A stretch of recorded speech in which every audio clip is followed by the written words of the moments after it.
I turn my eyes from these cold blue skies, won't stay my worry, won't calm or quell. Where the Water Tastes Like Wine didn't click with me at first. I wasn't really feeling the promise of a game that made you feel like you were traveling America, encountering new people, new stories, and then going out and spreading those stories.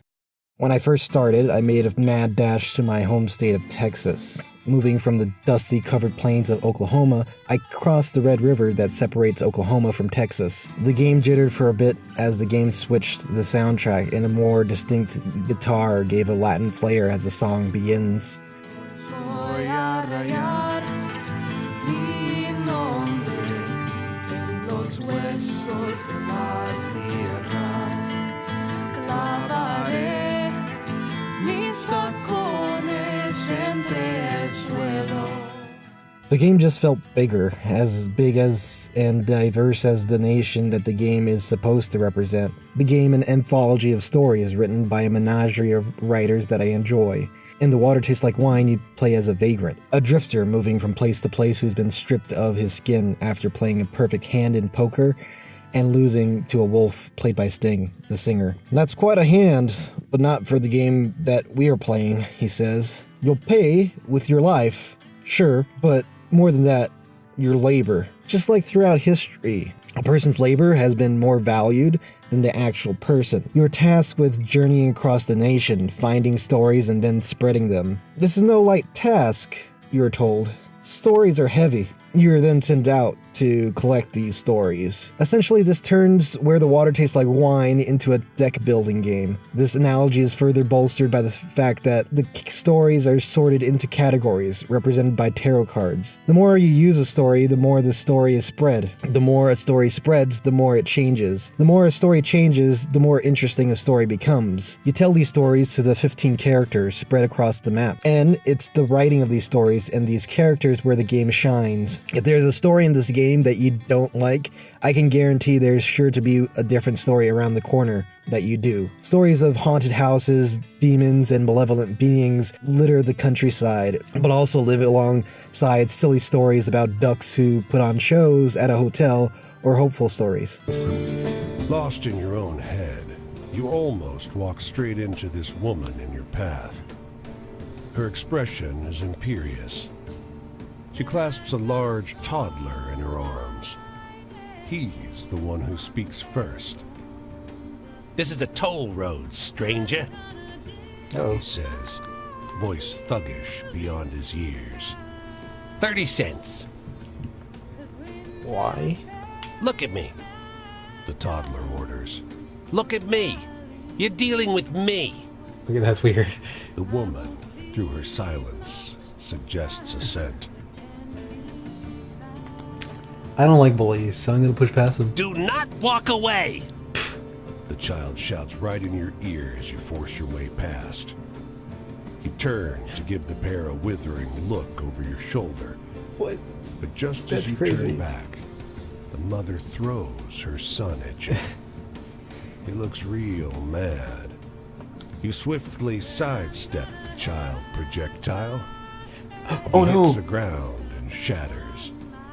Why would you do that Porcelain for... fragments skitter over the dusty road. Not again. Raymond, no. The woman wails. Not again. Damn.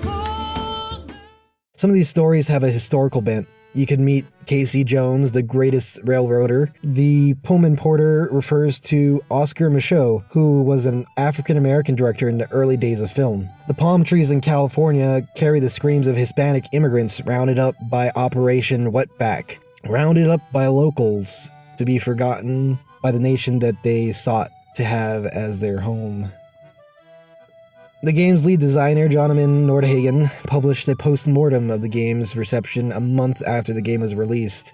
On a critical level, the game has not performed as well as I hoped or expected. Coming off of all the attention and especially the awards, I had assumed that if it had failed to find an audience, it would at least be recognized by the press as something exciting. However, I forgot that festivals and award bodies, as well as preview coverage, focus heavily on the ideas and promise of a game, and maybe only consider the first few hours of play. He later accounts for the commercial success of the game by saying, Commercially, it is a disaster. So far, I've made $0 from the game. That may look like a high number, but consider that it took 4 years to make. That works out to be approximately $0 a year. Compared to the $120,000 a year salary of a 15-year-old veteran in a AAA studio, it begins to look a lot smaller. And then if I go into the hourly breakdown, well, I don't have an actual account of hours spent making the game, but there was a lot of crunch that went into it. So I'm guesstimating I made about $0 an hour. That's not a lot. And then once you factor in the $140,000 that I spent paying my contractors and collaborators for the game, you begin to see that maybe it wasn't, financially speaking, worth it. He later expressed his concern for the future of games like this. A storm of lucky and unlucky coincidences created the game in its current state, but can that happen for other experimental games? Basically, Nordhagen states, I'm not sure that games like this one can continue to be made in the current market. It kind of feels ironic that the game about storytelling might not have been made at all.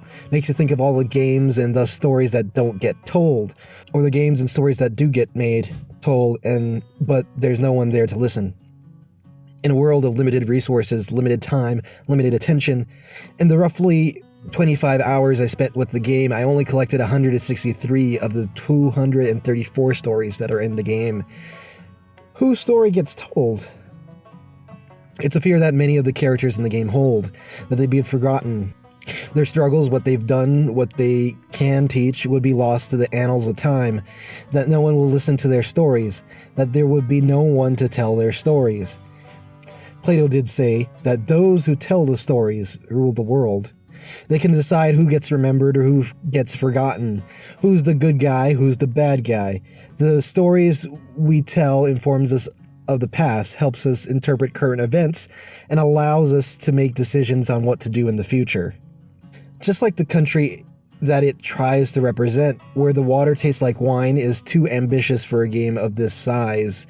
I really enjoyed my time with the game, but I played it slowly over almost 6 months. The pacing of the game kept me from just devouring the game, only opting to play the game for an hour or two before bed with a cup of tea. I highly recommend it, as it's probably one of the most unique games I've ever played, and it really nails the love-hate relationship that I've had with this country I call home. I never found where the water tastes like wine. From what I can tell, no one has. Maybe it doesn't exist. Where the water tastes like wine gives a lot of promises, just like the promises America gave to many immigrants crowding its shores, waiting for the embrace of a country of full potential. Some may achieve that success that they came to this very nation to achieve. One could say the same about the thousands of games vying for our attention. I've said my fill and I'm feeling fine, where the water tastes like wine.